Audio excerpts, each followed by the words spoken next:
Welcome back to a very special show from the Namo Ghat in Varanasi. I am Devika Chopra and it's a breezy evening, but we do expect matters to get a little heated because I have with me Sanjeev Singh of the Congress, I have with me Dr. Pooja Dikshit of the BJP, Manoj Rai of the Samajwadi Party and Dr. Vishwambar Singh, a BHU professor with us to discuss, of course, a crucial aspect. Remember, Prime Minister Modi will be in Varanasi on the 13th of May. He will conduct a road show and then on the 14th of May he is filing his nomination. So it is of course important for us to discuss some big questions. Without further ado, let me start with Dr. Dikshit. Dr. Dikshit, the big question that everybody has today, has Prime Minister Modi done enough to win a third term? Yes, of course. It has been a privilege to have माँ गंगा ने मुझे बुलाया है और मैं गंगा का पुत्र हूँ, वापस आपके बाद तीसरी बार आया हूँ. I quote our prime minister, ये काशी के हैं, काशी रही है, काशी उनकी है, हम काशी के हैं. To be honestly said and done, Kashi is Modi, Modi is Kashi. We will see definitely a big change for his third term, and definitely Pradhan Mantri, our Modi ji, is going to cast and win again from this term. I see Sanjeev ji nodding his head. He's not in agreement. Sanjeev ji, why do you think the Prime Minister has not done enough? मुझे कहने में कतई गुरेज नहीं है कि जिस बेटे ने अपने को माँ का बेटा कहा था, इलाहाबाद हाई कोर्ट का जजमेंट है कि 1600 करोड़ रुपए सुभाष चंद्रा से लेकर गौतम अडानी तक ने गंगा के प्रदूषण के नाम पे खाया. और इतना ही नहीं, केंद्रीय प्रदूषण बोर्ड ने कहा कि गंगा देश की सबसे प्रदूषित नदी है. क्या ये विकास है? That is the development. No please, पे आप खड़े हैं. दीक्षित, पूजा जी, मैं नमो घाट, 1 सेकेंड, मैं टोकता नहीं हूँ. ये बनारस के लोग हैं, सम्मान रखिए सबका, आपका भी सम्मान है. दूसरी तरफ 18% जीएसटी के साथ गंगा जल बेचने का काम भारतीय जनता पार्टी ने किया. क्या ये बेटा है? दूसरी तरफ बनारस के लोग गवाह हैं कि यहाँ पे माँ वेंटिलेटर पे पड़ी थी, अवरेलता निम्रता को लेकर के गंगा जी का सीना चीरा गया. ये 11 करोड़ रुपए नहर में खाया कि नहीं, बताइए आप लोग. ये बनारस है. ये बेटा नहीं हो सकता. मैं भोजपुरी में एक लाइन कह दूं, माई से कमाई करने वाले कपूत का नाम है नरेंद्र मोदी. मैं डंके के चोट पे कहता हूं. Okay, doctor Dixit, how do you respond to that? मुझे बहुत अफसोस होता है ये जानते हुए कि आप काशी जैसे पवित्र नगरी में खड़े होके, जिन्होंने 10 साल में काशी का रूप बदल दिया, जिन्होंने काशी को एक विश्व स्तर पर लाके खड़ा कर दिया, आप उनके बारे में इस तरीके की बातें कर रहे हैं. खैर, मुझे अफसोस इसलिए नहीं हुआ क्योंकि जिन संरक्षण में आप पल बढ़ रहे हैं वो दिन रात आपके मोदी को गाली देते हैं. मैं काउंटर करना चाहता हूँ. ठीक है, बहुत हिस्टोरिकल प्लेस है. जस्ट इसके पीछे सर्व सेवा संघ राजघाट है. आचार्य विनोबा भावे यहाँ पे जब जेपी मूवमेंट हुआ था, जयप्रकाश नारायण की, ये गांधी स्मृति की धरोहर है जो 1960, 61, 70 में सरकार द्वारा रजिस्टर्ड हुआ, उसको मोदी सरकार ने गिरा दिया. पूछिए, धरोहरों को बर्बाद करने वाले बनारस का विकास नहीं कर सकते. BJP and Congress have made their point. Manoj Rai ji, आपसे भी जानना चाहेंगे. मंदिर की बात आई है, of course the Kashi corridor and now the Ayodhya Ram Mandir. Do you feel that will have an impact, sir, on the way India will vote this time, and specifically how Uttar Pradesh will vote, जहाँ पे Samajwadi party काफी कोशिश कर रही हैं to make a comeback? हमसे लोग ये पूछते हैं कि बेरोजगारी आखिर क्यों नहीं खत्म हो रही है, महंगाई क्यों नहीं खत्म हो रही है, और जो वास्तव में गंगा पुत्र है वो कहते हैं हमारी माँ गंगा में बड़े बड़े क्रूज क्यों चल रहे हैं. एक क्रूज में 200-400 लोग बैठते हैं. जो छोटी छोटी नाव में मल्लाह जो नाव खे करके अपने परिवार का पालन पोषण करते हैं, उनके पेट पे लात क्यों मारी जा रही है. देखिए, प्रधानमंत्री लोग कह रहे हैं कि नमो घाट पे खड़े हैं. ये ऐसे लोग हैं जिन्हें लगता है कि 2014 के बाद देश आजाद हुआ है, जिन्हें लगता है कि 2014 के बाद ही कोई देश में विकास हुआ है. अरे 84 घाट हैं. ये नमो घाट कोई घाट नहीं, कोई अलग तरीके का बना दिया है. इसमें कहीं संगमरमर और कहीं हीरा मोती नहीं जड़ दिया है. ये 84 घाट बने हुए हैं. बनारस हिंदू यूनिवर्सिटी को एम्स का दर्जा देने का मोदी जी ने वादा किया, उस वादे का क्या हुआ? उन्होंने कहा कि हम इसको क्योटो बनाएंगे, उस क्योटो वाले वादा का क्या हुआ? उन्होंने कहा कि हम इसको स्मार्ट सिटी बनाएंगे। उस स्मार्ट सिटी के वादा का क्या हुआ? 2014 के बाद 2019 में जो उन्होंने वादा किया, उस वादे का क्या हुआ? उस वादे पे बात करिए। वोट अगर चाहिए तो उस वादे पे बात करिए, उसको याद करिए और उसको बताइए कि क्या हुआ। Okay, Dr. Vishwambar Singh, BHU professor, also with us on the broadcast. Dr. Singh, has Prime Minister Modi then not lived up to his promises, as the SP feels? Whatever SP must be feeling, I don't know, but I'll say the process is on. It's not a one-day process which is going to change a building of IMS BHU into AIIMS. It's not a one-day process. It is going to take at least 10 years of process, and the process is on. You can just see many of the buildings and many of the departments have come up in IMS BHU. अभी CSSB की हम बात करें, जो super specialty block is there. अभी RIO regional institute of ophthalmology की हम बात करें, जो अस्पताल 950 बेड का था, it was 950 bedded, now it is more than 2500 bedded, and you can see the change. A lot of change is occurring. Mental hospital building is there, maternal child health building is there, and definitely if you want to see the change, you please come to BHU and experience the NKN network there.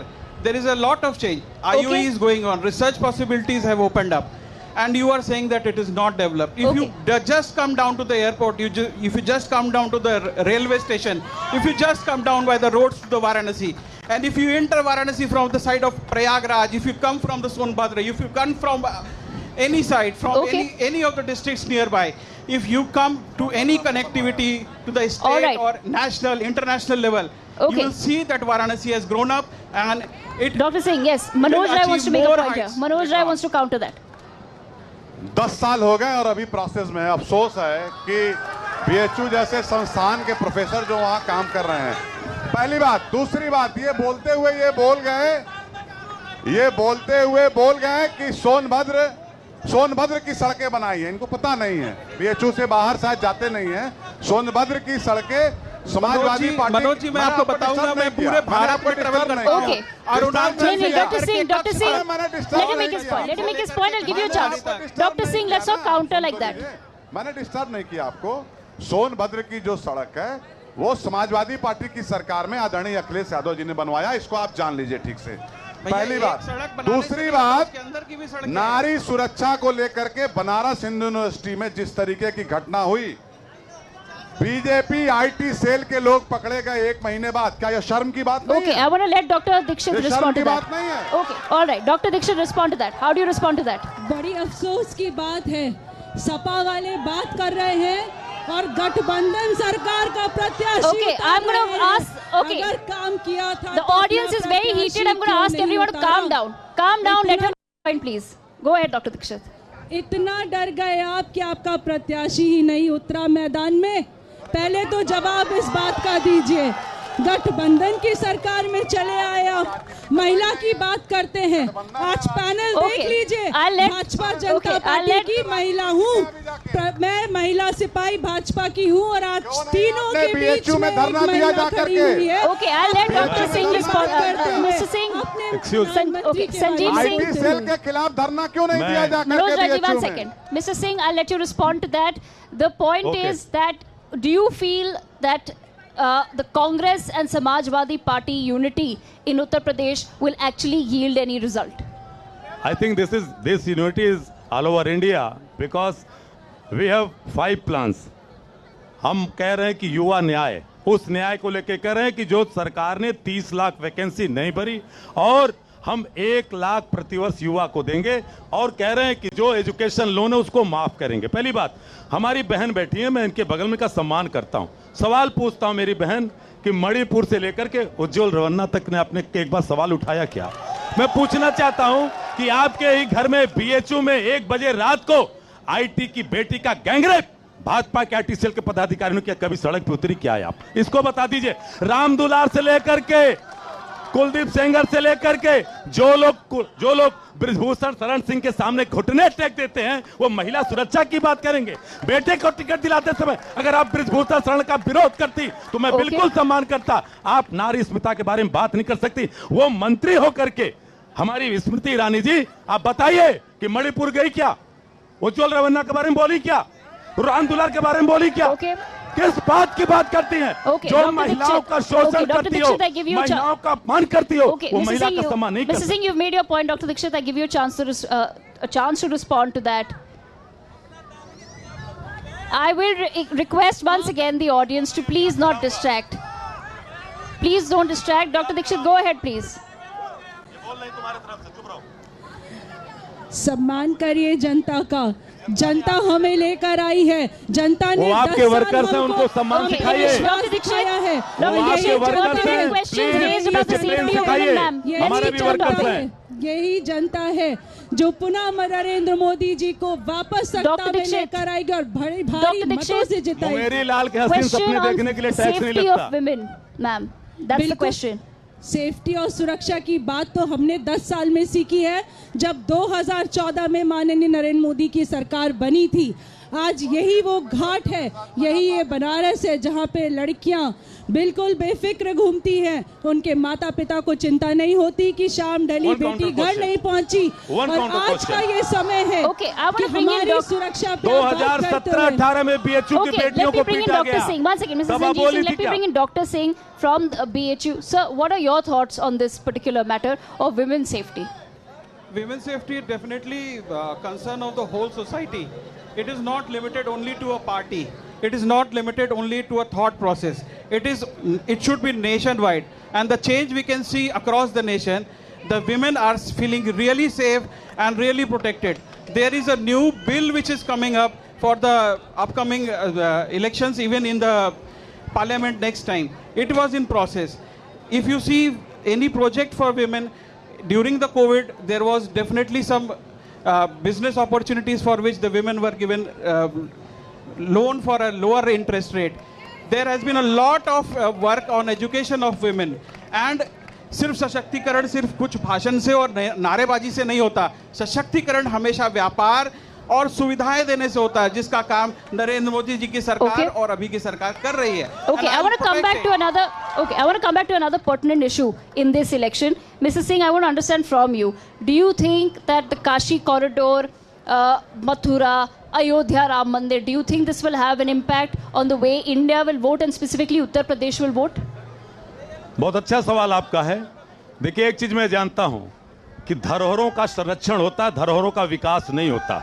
और इसलिए कि यहां पे धरोहरों का विनाश किया गया, जिस कॉरिडोर, मैं कॉरिडोर नहीं कहता, वहां पे वटवृक्ष काटा गया। पूरे देश में 3 वटवृक्ष है, एक प्रयागराज, दूसरा गया, तीसरा बाबा के आंगन में था। उस वटवृक्ष को काट दिया गया। यहां की महिलाएं पुरुष उसका दर्शन करती थी, यह काम किया गया। बाबा विश्वनाथ के चौक को हटा दिया गया। और ये पहला नारा लगाते हैं, भारत माता की जय, हम भी बोलते हैं।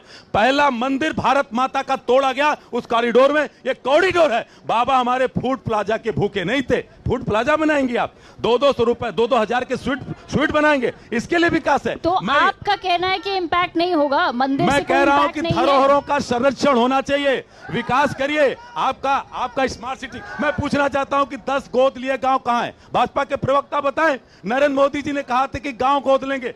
10 गांव बता दें ये 10 सालों में, मैं यहीं छोड़ के चला जाऊंगा। 10 गांव के नाम बताइए, क्या गोद से वो नीचे उतरे क्या? Doctor Dixit, I give you the chance to respond to that. आस्था का खंडन करना हमेशा कांग्रेसियों से हमने सीखा है। बहन, जवाब तो दीजिए, जनता जानना चाहती है। जिस वो गांव गोंद से नीचे उतरे क्या, बताइए। नहीं गए आप, मस्जिद की बात करते हैं, आपने मंदिरों को बात करना कब से शुरू कर दिया? आप हमारी आस्था का खंडन करते हुए निकलते हैं। लगता आपको विकास नहीं दिखता, लगता आपको चौतरफा, आपको काशी को परिवर्तित होते हुए नहीं दिखता। This is cosmetic development. This is cosmetic development. It is definitely not a cosmetic development. It is an overall development. जिस कंट्री का इंफ्रास्ट्रक्चर बढ़ा, जिस कंट्री में डेवलपमेंट बढ़ा, आज जो 5th इकोनॉमी में आके जिसने हम माँ को ही बेच खड़े दिया, हो गए। गंगा सबसे प्रदूषित नदी हो गई, उसके बाद भी विकास की बात करती हैं। Okay, mister Singh, you made your point. Doctor Dixit, I understood. Okay, आपके प्रधानमंत्री की ही अब देन है। Okay, somewhere, Dr. Dixit, the opposition feels that perhaps Mandir will not have an impact. Sir, do you feel that India's voters have then moved beyond the politics of Mandir Masjid towards the politics of Vikas? And if so, opposition का क्या plan है विकास के लिए? हमारे paper leak क्यों हो रहे हैं, हमारा सवाल ये है। ये तो आप बताएंगे, ये तो आप बताएंगे। संस्कृत यूनिवर्सिटी में जो भर्तियां होती थी महाविद्यालयों में, वो क्यों रोक दिया गया, हमारा सवाल ये है। 50 लाख से अधिक पुलिस के भर्ती लोगों के पेपर लीक हुए, हमारा सवाल ये है। आरओ की भर्तियां लीक हुई, हमारा सवाल ये है। आपकी और गवर्नमेंट के अंदर लीक हुए पेपर्स है। सबसे बड़ा सवाल ये है कि क्या कभी किसी ने कल्पना किया था कि सरकारी नौकरी वो भी सिर्फ 4 साल की मिलेगी। आपको प्रधानमंत्री बनने के लिए तीसरा टर्म चाहिए, 15वां साल, और नौजवान नौकरी सिर्फ 4 साल की करे। क्या है भाई, है? नौजवान नौकरी सिर्फ 4 साल की।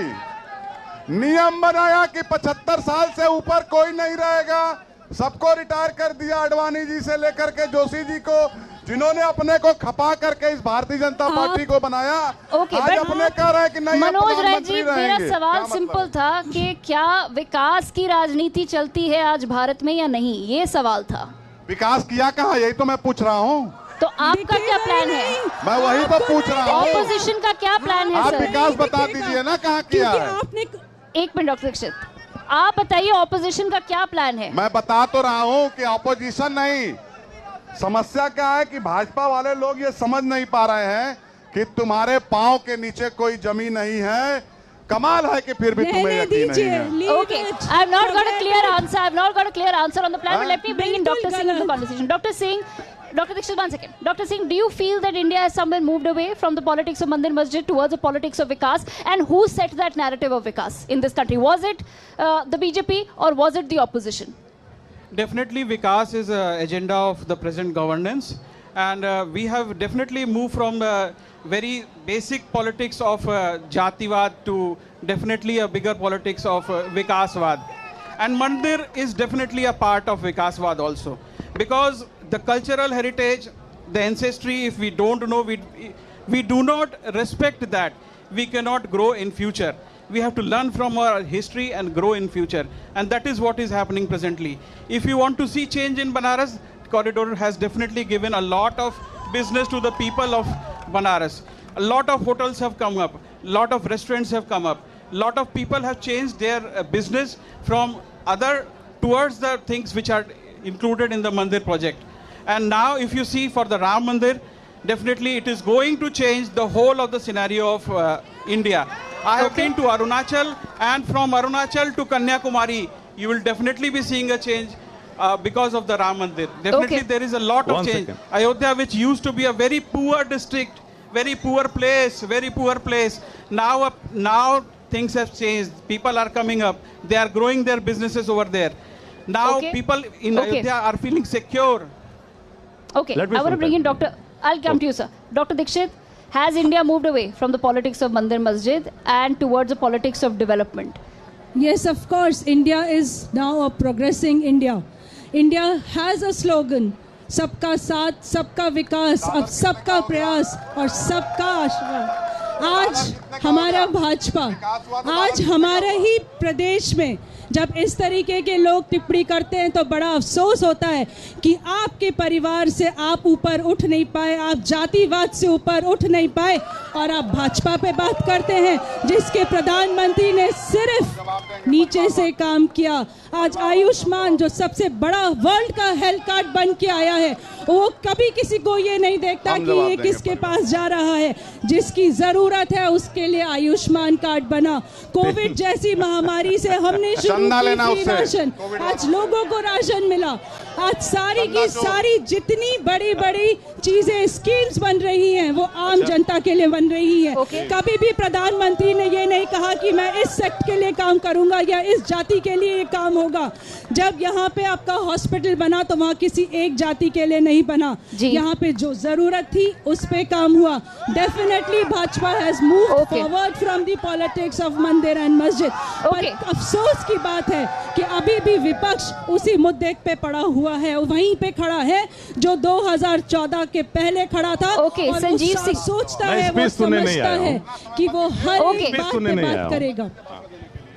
Sanjeev Singh ji, I just want to understand from you, जो उन्होंने पॉइंट रेज करा है कि जो भी डेवलपमेंट हुई है, जितनी भी हुई है भारत में, वो किसी का रिलीजन देख के नहीं हुई है, कास्ट देख के नहीं हुई है। आज जब उज्ज्वला की गैस मिलती है तो सबको मिलती है, शौचालय मिलता है तो सबको मिलता है, आवास मिलता है तो सबको मिलता है।